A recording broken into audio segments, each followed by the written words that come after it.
స్పష్టంగా ఈ రూల్ బుక్లో ఉంటే మనమే రూల్స్ని ఇంప్లిమెంట్ చేయాల్సిన వాళ్ళం.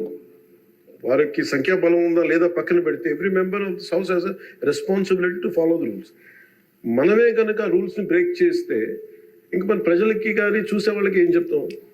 నాకు చాలా కాలం క్రితం నేను అప్పుడప్పుడు మనోరు కానీ అడుగుతూ ఉంటాను, సార్ అసెంబ్లీలో ఇక్కడ ఏమి గొడవలు జరిగినా ఎందుకు కేసులు పడవని, ఇక్కడ ఏమి మీకు కొట్టుకో, ఇది నేను చాలా కామన్ మ్యాన్ ఒక ఇష్యూ, ఒక ఇన్క్విజిటివ్నెస్.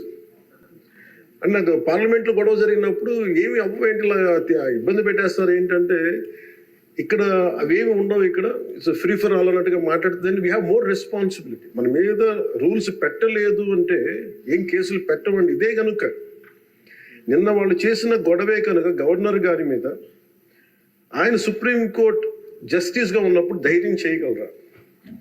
కళ్ళల్లో చూడగలరా?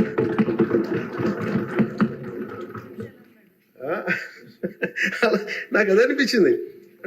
అంటే గౌరవించాల్సింది పోయి ఈ విధానం ఏంటనిపించింది. నిన్న టీవీ వాళ్ళని అడిగారు, మీరు వీళ్ళ వైసీపీ నాయకులు ఇలా మాట్లాడారు కదా, మీ ఇదేంటి అని. YCP synonym for ruckus.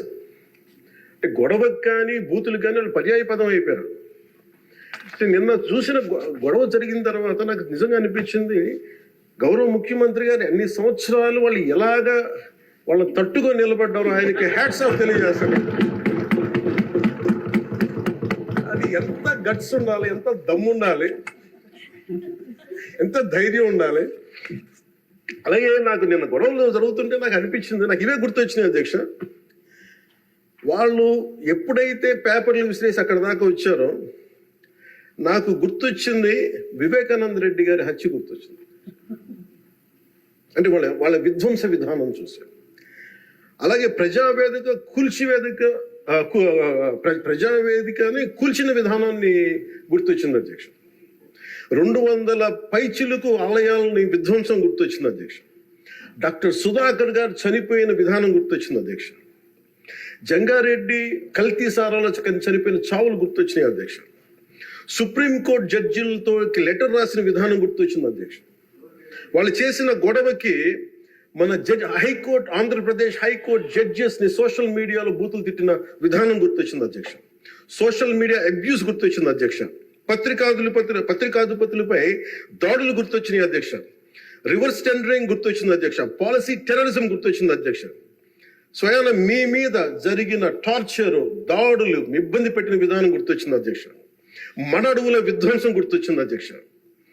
Chandrababu గారిని 53 రోజులు జైల్లో పెట్టి ఇబ్బంది పెట్టిన విధానం గుర్తొచ్చింది అధ్యక్ష. అమరావతి రైతుల్ని దారుణంగా రక్తాలు వచ్చేలా కొట్టి కేసులు పెట్టింది గుర్తొచ్చింది అధ్యక్ష.